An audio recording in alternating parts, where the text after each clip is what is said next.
Hey, everybody, and welcome back to another episode of Indie Game Movement, the podcast about the marketing and business of indie games. I'm Andrew Pappas. I'm going to be your host today, and we're going to be talking about building communities that drive discovery. So many great indie games never find or have a very hard time finding their audience. And, it's not because they lack quality, but because players just have a hard time discovering them. In a crowded market filled with platforms, storefronts, and showcases, standing out can often feel impossible.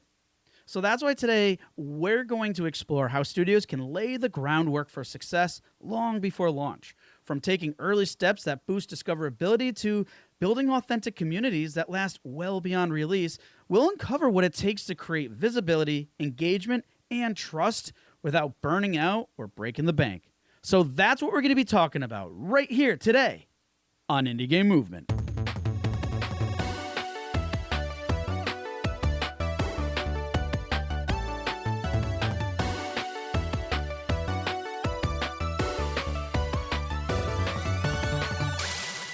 Hey, everybody, and we're back. And today with us, I have Corina Diaz. Corina, how's it going? And thank you so much for being here. Thanks so much for having me. It's going pretty well. Happy, Thanksgiving time almost. Yeah, we're approaching. It's fall. Season. It's beautiful out. At least now, it's a little cooler. I think for us, we're in the northern part of North America. But I love it. You enjoying yourself? We're ready for it, absolutely. And yes.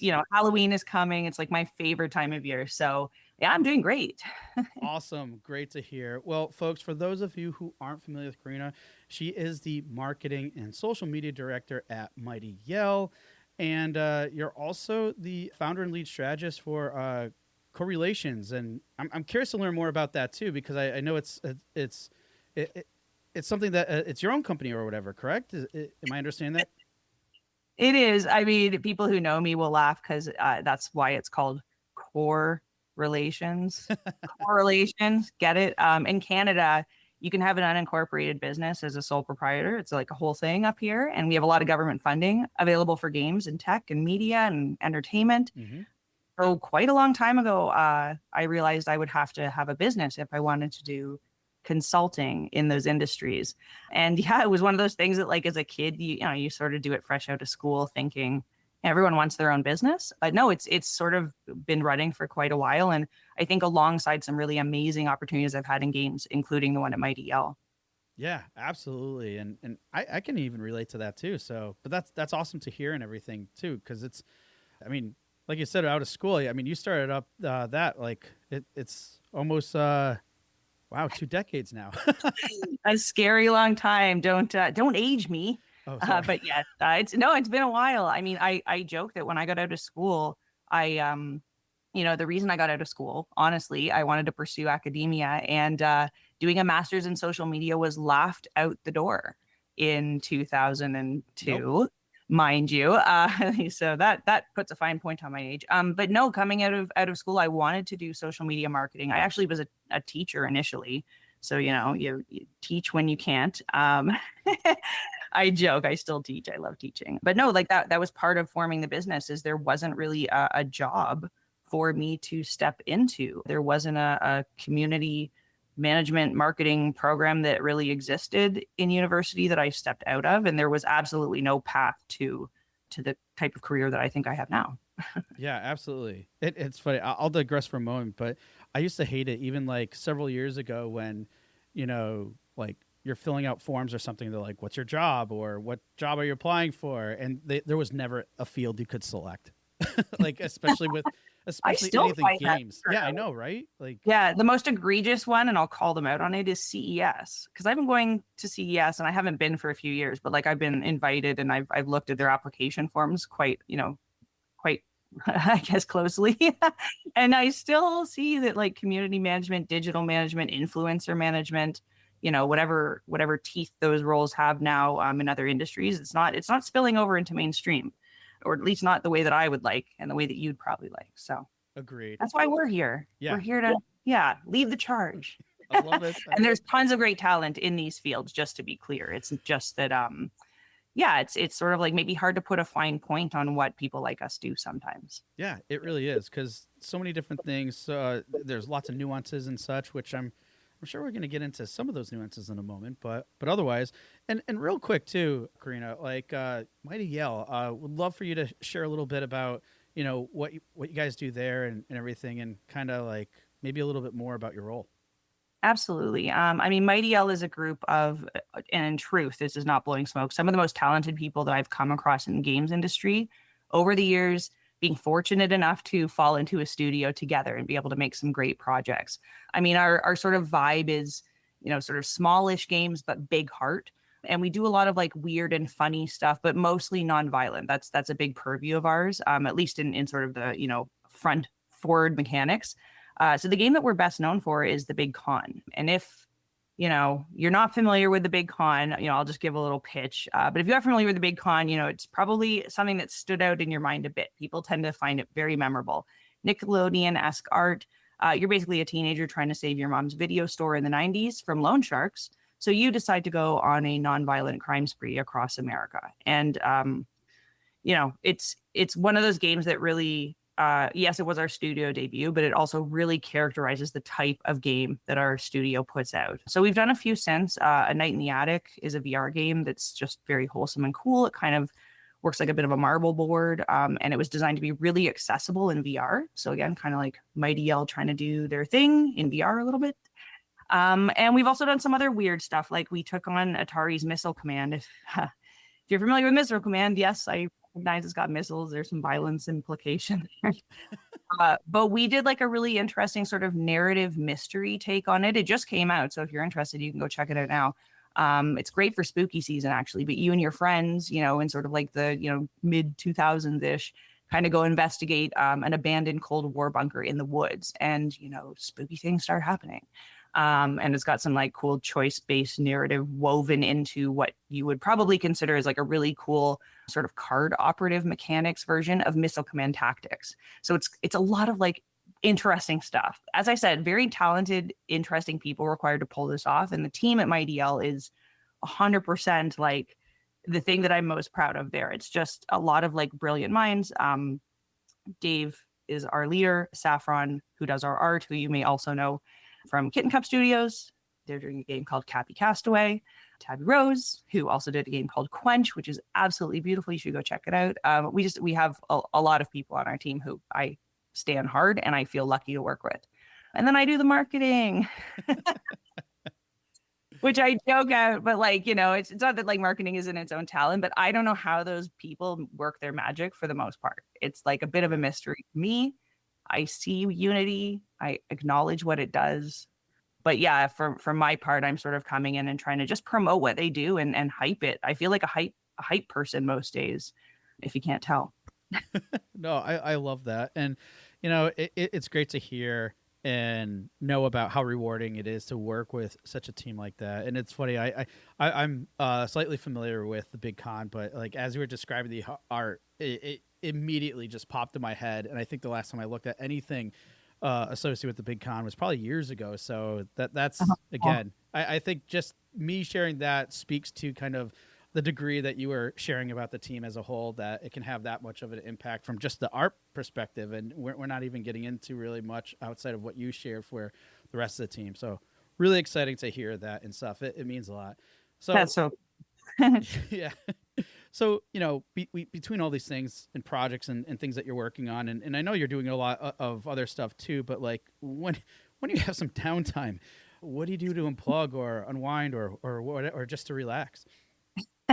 I mean, you may not know it from my professional photos online, but like behind me in every shot is a massive toy collection. I'm just like a bit of a freak for figures and building model kits and yeah, anything that's sort of like semi-collectible. So I really enjoy, diving into that type of fandom. I used to work in anime and I'm a big anime nerd too. So, if you know that vibe, you'll kind of know, sort of what you're getting into with me. But it is funny to see people who are like not in that purview, sort of learn that about me, and sometimes they're surprised. But yeah, I am trying to embrace it more, getting back into cosplay and all those like fun things I used to be more into. Yeah. And then, the other kind of thing I do in my spare time is I spend a lot of time in the forest. I live in the middle of like nowhere. I love it. Do you? I highly recommend it if you're able to, or just like getting out in the woods every now and then.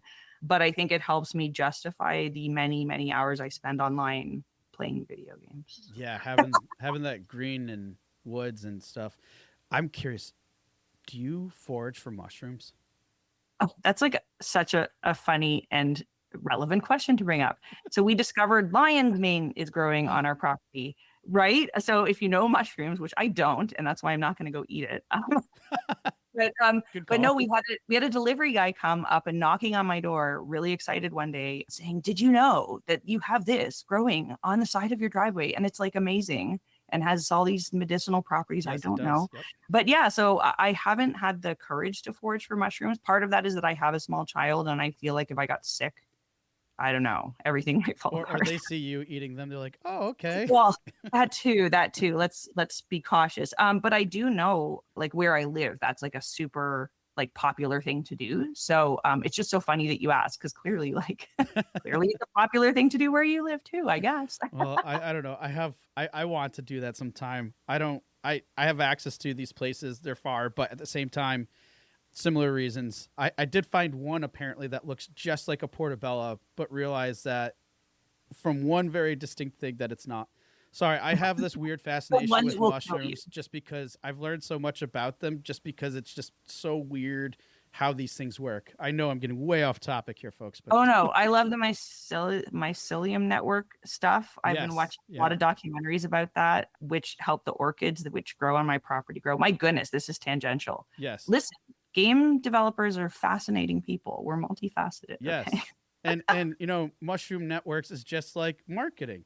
What? There's my connection back to the so Perfect segue.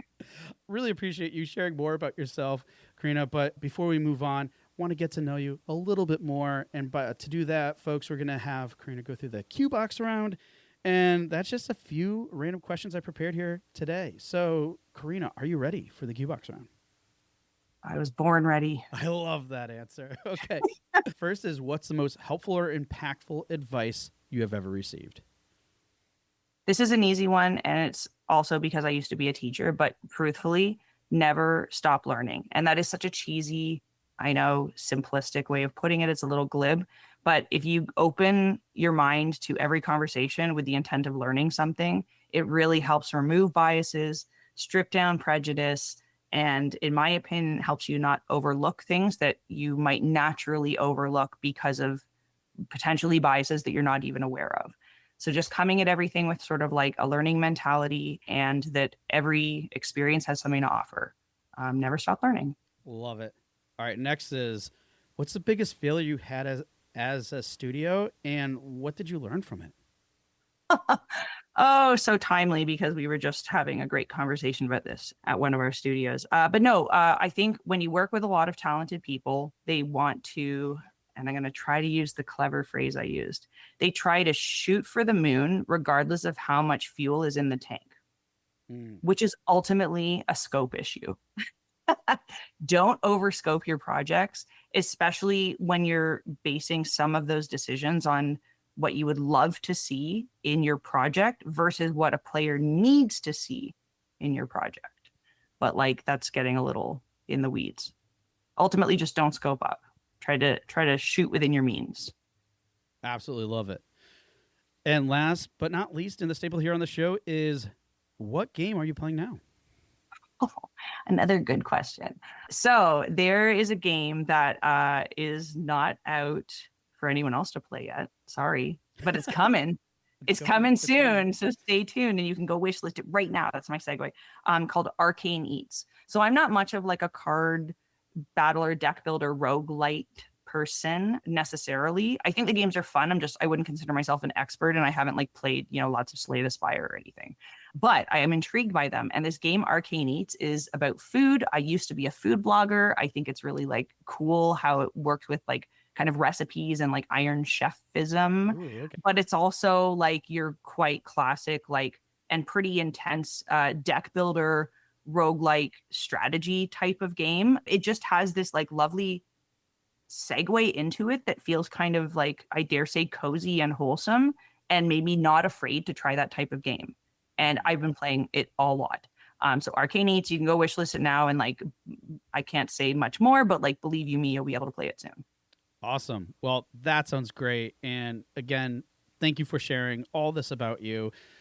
Fun to get to learn you a little bit more. And now that we've got that out of the way, let's go ahead and get into the discussion. And folks, like I led in with the intro, we're going to be talking about building communities that drive discovery. And I think this is a really cool topic. We've talked about all these different things, but I don't think quite pinpoint it to this. So to kick things off, Corina, what do you think, is the biggest misconceptions that developers have about how players actually find games today?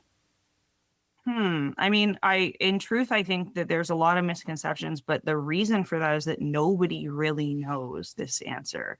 There's been a lot of polling done, and some of the data sets are bigger than others. So, I think once you get into the thousands of people, yes, there's like some justifiable clues there. But the problem is most players are finding games in a lot of different places. And when you're trying to, I think, generalize in terms of discovery channels, it is really hard to figure out exactly what is triggering someone to eventually buy that game.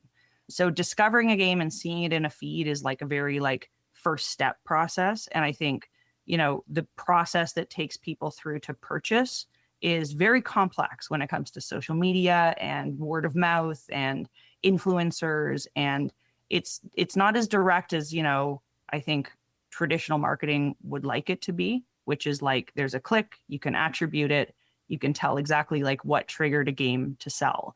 It's very like complex. And I think that there's a bit of a misconception that like if you can figure out this magic solution, you'll be able to drive sales. And I don't know too many games that actually find that magic solution until really after they've found success. Because at that point, they're hearing from enough players that they can sort of glean some insights. But making that assumption early and ultimately finding your players is really difficult and not something that I think you can nail quickly or without a lot of, experimental failure.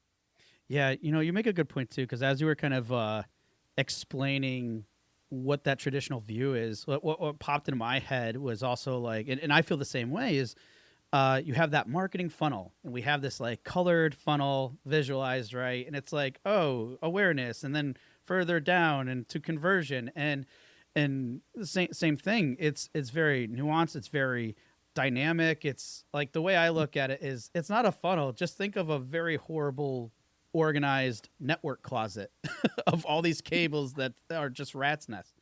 That's It's a kind mess, but it works. Yeah, no, but truly, that's a pretty apt example. And the thing is, like, if you want to dig in, you can track down quite a lot of the data. It's again, it works, and there is sort of a system underlying it all. But making predictions on how that system is going to behave for a new product is very hard. Yeah. Very few games are carbon copies of others. Yes, there are some. We don't talk about them today. That's fine. But most games when they're hitting a market are trying to iterate on an existing genre. Why? Not necessarily because that'll sell, although that might be part of the motive, but usually because the iterative part is what is driving the developers to like put their energy and time into making it. If they were just going to make another platformer and just try to make it exciting, like that's fine. But most people want to do something unique in the genre space and usually mash it up with another one. And that just means that your player audience is harder to identify and harder to find. In some ways, it's bigger because you could have like multiple audiences to tap into. But in truth, the audience that you end up selling to, and you could say are your core players, is still truly this tiny segment of overlap that happens between those interest groups that you're trying to, ultimately divide.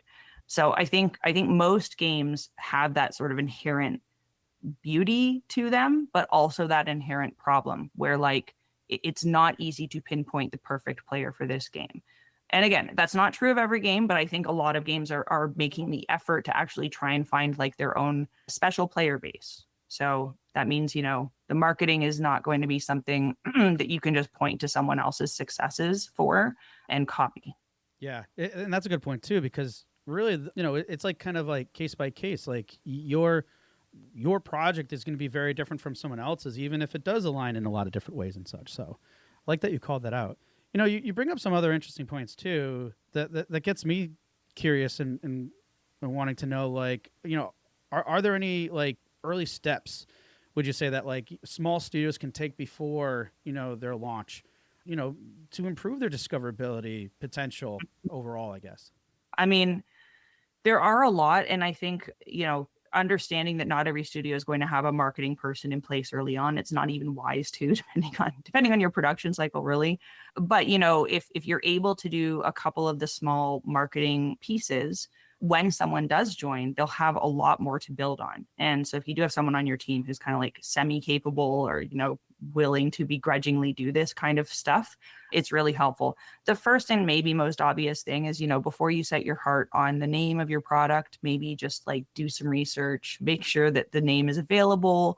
It's not hard to find a name necessarily, but I do think once you pick one and your heart is set on it, if you have to change it, it's like painful for the team. They don't like it. Everyone kind of like sets expectations very early on. So just doing some like due diligence around, basic product naming, the same way that you would for your studio, I imagine. And in that process, when you do find the product name that you want to go forward with, because marketing and branding and ultimately SEO is so important to discoverability, you then want to go in and try to own that footprint, the digital footprint for that name as much as you can. So that means, claiming the accounts, squatting on them as need be. You don't have to put up logos or anything. This could literally be a blank placeholder that no one else ever sees. Think of like an unlisted YouTube video. I think that's maybe the language that people are used to because of trailers. But you can upload that and have it all good to go and not really launch it. So you do want to do some of that prep for your community and public facing digital footprint early for the product brand. And that's not because you're committing to actually using those channels, but more so to make sure that no one else has them when you do need them. That's a really good point, because I think sometimes there's this misconception of, hey, go get all those online assets, those channels, whatever, those platforms, whatever it may be. And then we think automatically, because we have them, we got to use them. It's like, yeah. And it's more of, I think the way you describe it too is like that like you had the example of the unlisted video, but also it's like, I'm looking at it from a different perspective too. It's like a form of protection too. Like, what if someone else claimed that because they, for whatever, it's like, there's lots of other factors that are important there. But I think the most important one is, hey, get them, but that doesn't mean you have to use them. And I think that's the most important distinction you call out there. So when people have, let's say, all these assets that they claim, they did the work, they're like, all right, this is the name. We're going to stick with this. How can, of the channels or platforms that they choose to use, how would you say that they can use maybe things like storytelling or just kind of like using their identity in creative ways to stand out as a means, as opposed to just maybe using these in, I don't know, a manner that just says, hey, try out my game? Yeah, I mean, you'll often hear community manager types come in and say, like, these aren't truly marketing channels, right? These are social channels. In truth, I'm of the mind that they kind of do both, because like people are tolerant of marketing on social media to a degree when it's, authentic. I think most brands choose to initiate their community when they have the capacity to afford someone to come in and like start doing it full time. That's fine. But I actually think the person who starts with you should begin not necessarily by posting, but by building up a content strategy. And I think that's what you're sort of speaking to here is like, how can we build our identity? How can we like create awareness for what we're doing, even though it's not ready to show anybody, right? And I definitely wonder sometimes if if studios could be capturing some of that, even without the community person. Simple example, you're doing prototyping, paper prototyping, or in-person prototyping with your team. A quick photo of the team environment, no faces required, just people working away, does a lot to build trust with a brand that has no product in market. There's people building it. There's someone in a garage who's a genius making something cool. Like, it's sort of like building a story. I think there's a lot of content that you have easy access to that to you probably feels very, non-plus as a developer. But most players are not developers, do not know what the process looks like, aspire to be developers, and are coming to you to taste that experience. Yes, they want your game, but they are following you as a developer because they kind of like dream of being you. That's a big statement, and I would never say that to like directly a community, but I bet because that's how I join games, truthfully. So I see that content that lets them into the process early on is not that risky, does not actually set huge expectations around the game itself, but for proving that people are working hard on it, which is a good thing. And your community manager, if you're able to hire someone, can also work with that content and make it really, really fun and cool.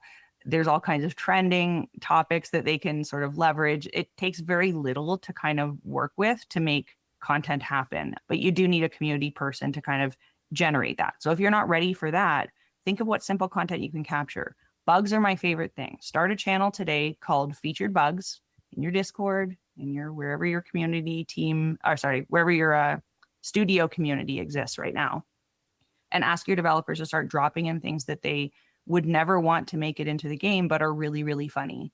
Those are great moments to capture. But there's a lot of content that you can sort of build early that is light lifting that a community manager would be able to do a lot with. So I think thinking about how you can build your studio story early on is very important. The other thing is making sure that the content feels intentional. And that's where I think the marketing line has to be walked. I think from the moment you start posting in your community, like day one, up until product launch and beyond, you should have a steady ramp up of momentum in terms of energy. It can be very incremental, very slow, very long tail, but that momentum is important. You don't want to have a spike and then a drop. Yeah. Just because perceptually people's emotions and hearts notice that, and it's kind of a downer. So I think, again, if you're going to approach your content strategy early rather than jumping the gun and trying to start posting and promoting what you're doing and telling people to join your Discord and whatever else, build out a content strategy that creates momentum build and shows intentionality that marches from that day one post, whatever it might be, right up until product launch. And I think, with minimal planning, that can help build a framework that when, people go back and they find your brand for the first time closer to launch and they're kind of searching for you on socials and discovering you because you've put out all this content, the story makes sense. And it doesn't look like a bunch of weird, hammy, spammy marketing beats mixed in with TikTok memes trying to desperately get attention. I'm not like calling people out for doing that. I appreciate why that has to happen because they didn't do it early. But like, if you can do it early, it can look really intentional and planned, and it doesn't actually require too much content creation effort from the team. So many good points. And I think one of the key takeaways there too is just calling out that it's like, hey, look, you don't need to do as much as you might think. Because I think we all get in this this idea that, oh, we need to have some type of an update, right? We're very update oriented or focused.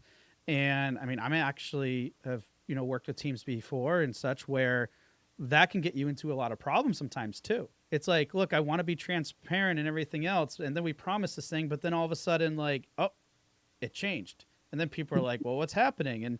And that could really affect trust and things like that.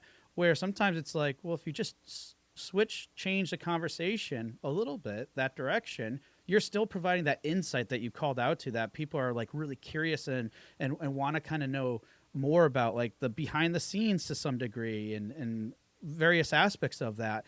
But it's also way less stress and probably a lot can streamline that process even more so. Like you said, like just take a picture of people at desks and stuff. Just as long as you're being authentic and genuine about it, you're still conveying that same kind of message, but not feeling like, oh, I have to promise them some type of update, but I don't have anything to share. So now I'm just creating content for the sake of it. Like that can get, I think, you in all sorts of trouble that you don't want to have to deal with. It's true. It's true. Everything doesn't have to be a news beat. And as I said, the reality of your day-to-day as a game dev is exceptionally interesting to the average player, as much as you probably don't see it that way. So think of someone who does a job that like is pretty rote, and like every day they don't do the same thing, but like they kind of go in and they use the same tools every day and stuff like that.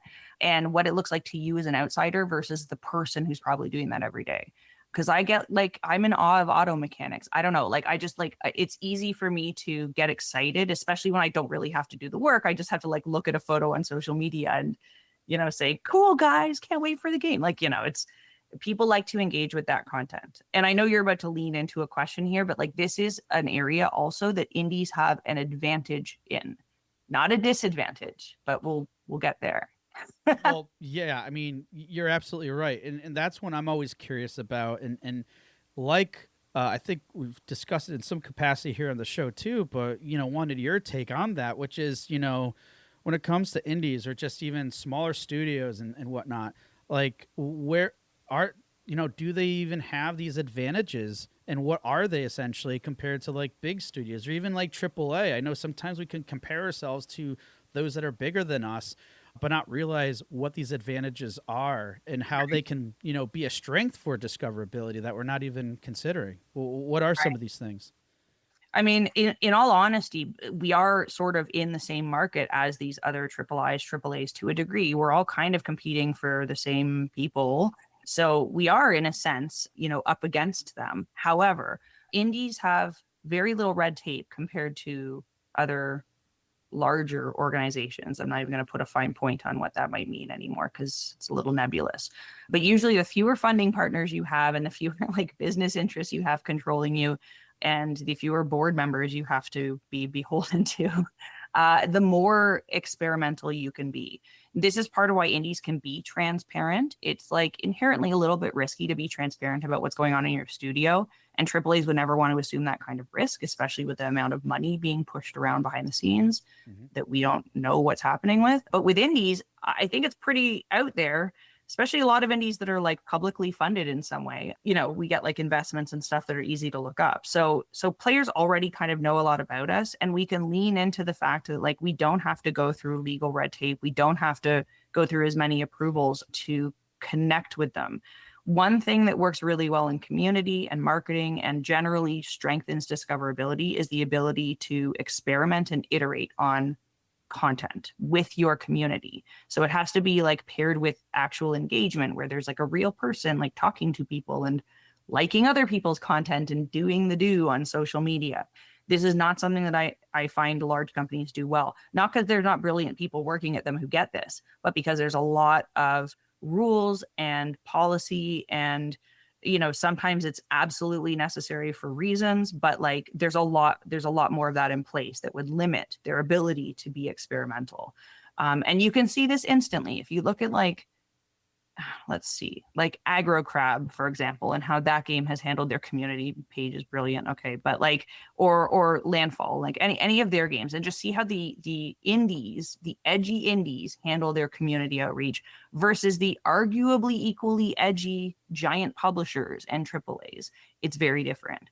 And because of that, you can build different kinds of relationships with players. Players don't necessarily like buy your game more, but I think by connecting with you more, those players talk about you more. And that's actually what pushes your sales up because people can discover you more easily. So the more people are promoting you, the more people are generating their own content about you, the more people are basically telling their friends about you. All of those sort of like meaningful relationship drivers are much more accessible for an indie than a larger studio, even again with a very small budget and maybe fewer hours to operate engagement strategy within. Yeah, and I love that you call out to that, because if you really think about it, like this, what you said, like holistically or whatever, it's really about the types of conversations you're able to have and engage with. Whereas giving you that advantage, you have that freedom to have that. You have that freedom to explore, experiment and stuff. And through those conversations, that's what kind of creates that word of mouth. Even, I mean, think about it. Like as you're saying that, Cult of the Lamb came up, and I can remember where didn't they like, I don't know the correct term here, but they helped support some marriages, even like that, like like the Yeah, fact that they, exactly.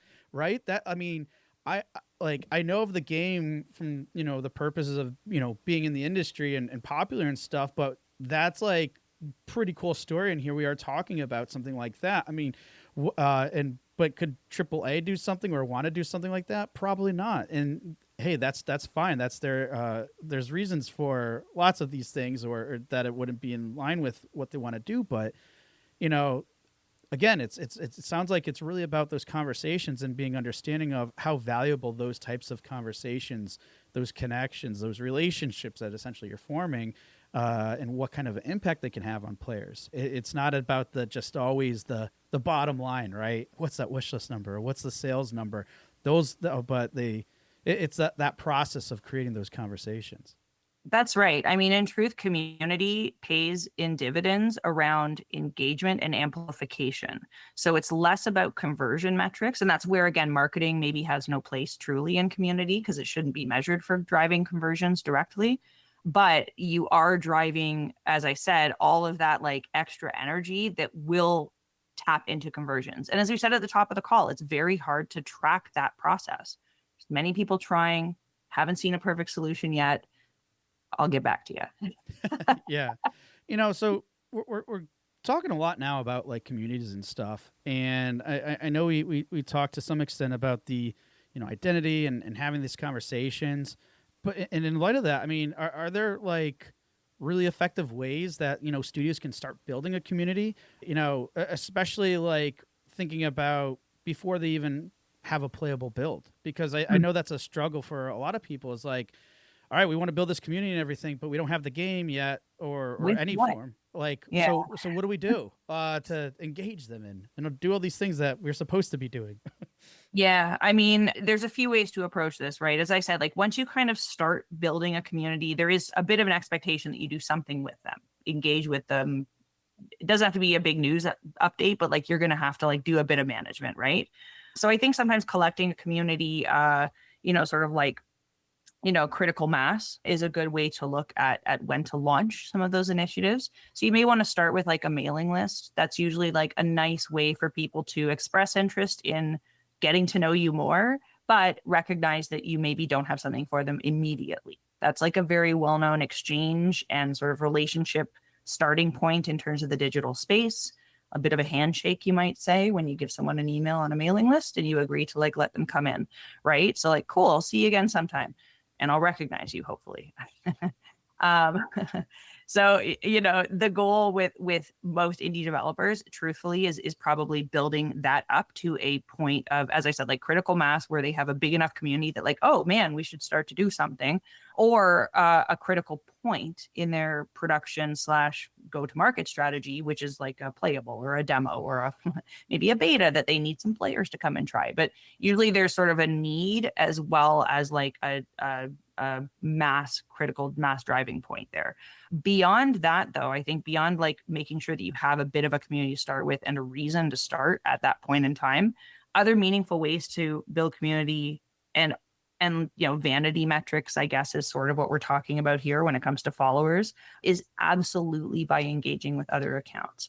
So you have nothing to post, but you have a brand account. Go find all of your favorite games, all of your favorite developers, all the creators. Yes, go find the creators and content makers, and engage with them. Tell them that you love them. Tell them what you like about them. Someone else is putting out a game that's sort of remotely tangential to yours. Promote it. Sharing is caring. Sharing is caring. And it is also a very easy way to fill your content calendar. So it's very cheap, I would say, from like a content standpoint. There's like some research and planning involved, but not necessarily development of content. So that's a great way to start early. And again, along the way, you will absolutely build a community as a result. People will follow you. People will notice you. The algorithm will favor you, which is, yes, very important. Yep. Because we are sort of ignoring the fact that you can pay to juice some of this stuff in this conversation. I'm sort of coming from an organic standpoint, just to be clear. But, I think that, again, in the interest of being sort of indie and scrappy and leveraging your true advantages there, you can start this kind of process very early and, at a minimal cost, and sort of build that momentum incrementally to launch. Yeah. But at Mighty Owl, like we do tons of that, just promoting other games. We have a huge, I would say, like network of friends in video games that are just like it's hard to exactly say how we found all these people. Like, I think as an indie dev, you just naturally end up with this group of other indie devs that you all kind of like each other and just promote each other. But like, build that network out and make it as big as you can. That none of that really takes a lot of effort. It is probably something that you're already doing online anyways, if you're trapped in the scroll anyways. Yeah, You no, know, like yeah. And you know, as you were saying that too, like another idea to extend off of what you shared too is and I think it kind of goes hand in hand is you know, anything else, if you happen to be pretty engaged in whatever communities, whatever platforms too, go to the spaces that you care about and are actively engaged with too. It's for example, I know Phil Nima Schwab of Strafon Studio, like a lot of, you know, they were very active on Reddit, but part of the reason they were because she was very active on Reddit in various communities. that's very Uh, true. like Yeah. I think I don't know if it was necessarily Pokemon, but something collected like, and I don't, but I know like there's that I know a big passion for her too, and kind of not necessarily full, like very advertised, not like that it can't be shared is their passion with you know, symbiotic relationships and biology and things like that, like, and I think they were really active in these types of communities too and always engaging. Now I'm sure they could have found, and they probably did, different opportunities to share the game in those spaces too, within reason, but still it's like sometimes you can find these correlating things to your game in addition to everything else that you called out too. I think the easiest way to start is what you said, because sometimes it's hard to be like, wait, I like plants, but how do I associate plants with my game, even though it might be about plants? There's ways to Well, you do bring it. up, yeah, I mean, you bring up something that again we didn't really touch on, but when you are looking for players, right? When you're trying to like find those people, you know, I sort of mentioned that the the fraudulent way or the like old way that you used to do it that doesn't really work is just to look for people who played the exact same kind of game as this one. And there's sort of like a problem with trying to map games over each other that way because it's not really how games are. But if you use psychographic mapping, which is what you're talking about, which is things that people care about and believe in and value, that is not limited to games, but games encompass those things. Yeah. So Yep. Philomena's and Wandering Village is a great example, right? Because it has this like interesting like eco balance to the game, and it's natural that people are going to glom into that. We were up until recently working on a game called All Systems Dance at Mighty L, and as much as we knew it had to do with like rhythm games and you know there's some like action adventure components that were you know sort of standard in there from a gamer standpoint, we thought the people who were going to really love this were people who liked dancing and maybe who liked just button mashing to a degree in a way that still looked really good on screen. So think like Tony Hawk a little bit. Man, Tony Hawk players would hate me saying that. But like, but to a degree, Yeah. like I don't know how to skateboard. I can combine buttons in Tony Hawk and skateboard. And it's beautiful. So like the skating fans who may not necessarily be video gamers appreciate that, right? I think you're 100% right that again, indies have the ability to maybe more authentically map themselves against those audiences as well. Because when you're a you know sort of like faceless entity brand, it is much harder to prove to people that like yeah, I actually do really love plants, or like yeah, I actually do collect anime figures. Like that veracity for people is very I think hard to prove when you're big and easy to buy into when you're small. And again, that trust factor is really what relationship and community building is all about. This is why things take off. Virality is sort of like temporary, but like true community loyalty takes this kind of effort. I absolutely love that. And, you know, really thinking about these things in this way, again, it goes back to, you know, kind of the whole theme of this episode, like discoverability and what it can really mean outside of what we typically associate it with as, you know, kind of like leaderboards and metrics, if you will. Yeah, There's so much more depth to it than I think we talk about. It's not to say those other things don't matter. They're just a part of this whole, you know, bigger picture, so to speak, in terms of what discoverability really is and how we look at it and approach it. absolutely. You know, as we start to close here now and everything, I want to get into one other question that relates to community, but let's say even in a broader spectrum here, because I know that, you've worked with very, diverse developer groups and things like that. And in general, I'm just curious, like, what lessons have you learned about essentially inclusive community building that maybe studios could consider and apply? Because I think we spoke a lot to it just a moment ago in one way, and there's lots of other ways we could probably expand on that too.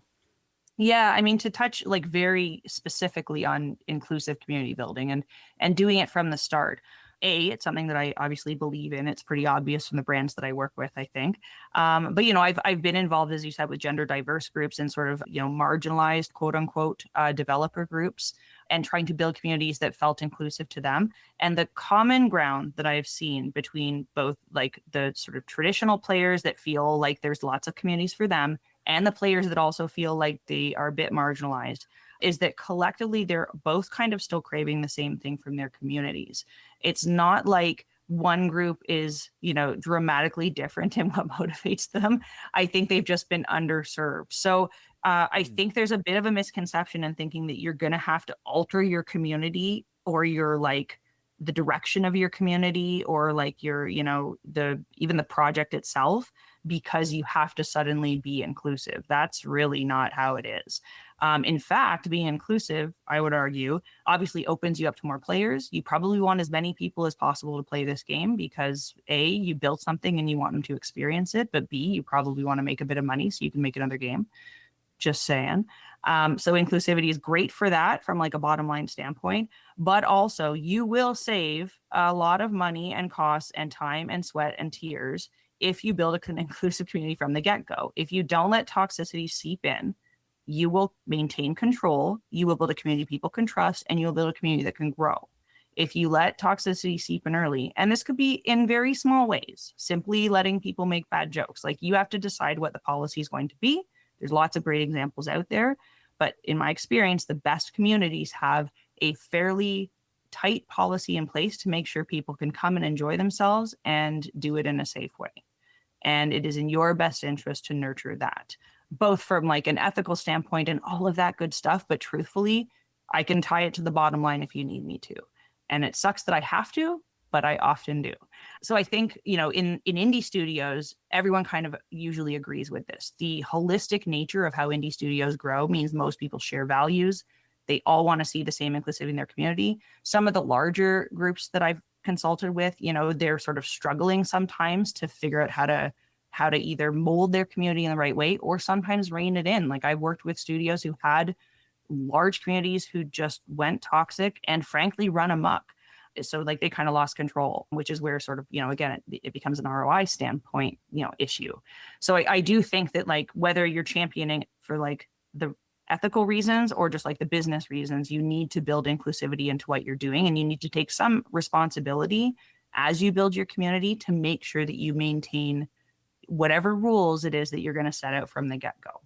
But yeah, I've had great experiences. Like as much as like this sounds like, oh, you better do it. The truth is it makes your community so much more fun to be a part of. Like you want people who are fun to talk to and, make you feel mostly good, even if they have a few critiques. I think that's something that you can build into your community as well. Yeah, no, I absolutely love it. And I mean, there's so many great, points there and everything else. And, it just, one quick thing is you did mention too, it sounded like to some extent, keep it in mind and everything else, but don't necessarily have to, unless that's the direction you want to go to, like completely change in one super focused specific direction, because even by doing that under the name of inclusive, you may potentially not be inclusive. A quick example, but maybe doesn't relate completely here, but I know and heard that, like, for example, players in, let's say, gamers in Kuwait, right? Like they're, if you're to localize a game for people there, well, that would be great and appreciated. However, because there hasn't really been a strong presence of the industry, even for consumers in Kuwait, they have been used to trying to get access to popular titles and stuff by creating European accounts or US accounts, and they have to learn English anyways, and they are so used to that experience that way. that's almost what they would prefer in a lot of cases for certain types of these games. So if you think about it, it's like this is a very specific and nuanced example. But like if we look at from the lens of, hey, let's be very inclusive and do this, it actually could be somewhat different than what they would prefer.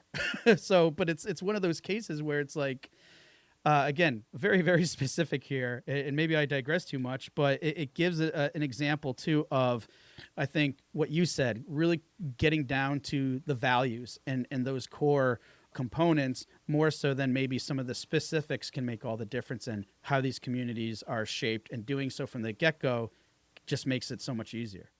Yeah, and again, the transparency that you can maintain from your sort of perspective as an indie or a smaller level developer who's in the community means that you can gather that kind of information along the way. Like that is information that you may not ever hear unless you're having a conversation with those people.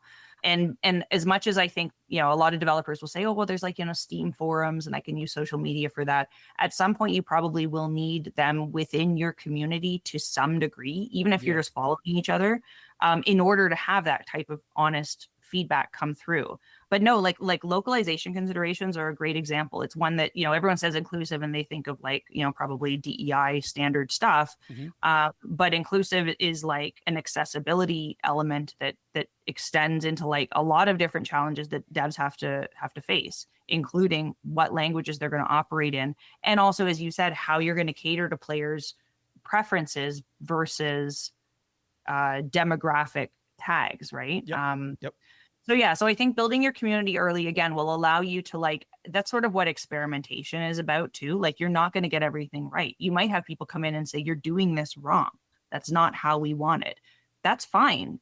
Always be learning, right? Like exactly. So like that is so, and again, like your community, believe me, if you have a good community manager, they're going to have that mindset where like every complaint is welcome, because we're going to turn this into an actionable thing that's going to make people like us better.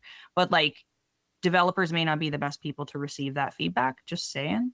So yes, grain of salt, some of that stuff, but just understand that like that type of learning process is exactly what I mean by experimentation. It's not just figuring out what to post, it's figuring out what actually people want from you. Yes, that is such an important distinction, and glad you called that out. So, so good.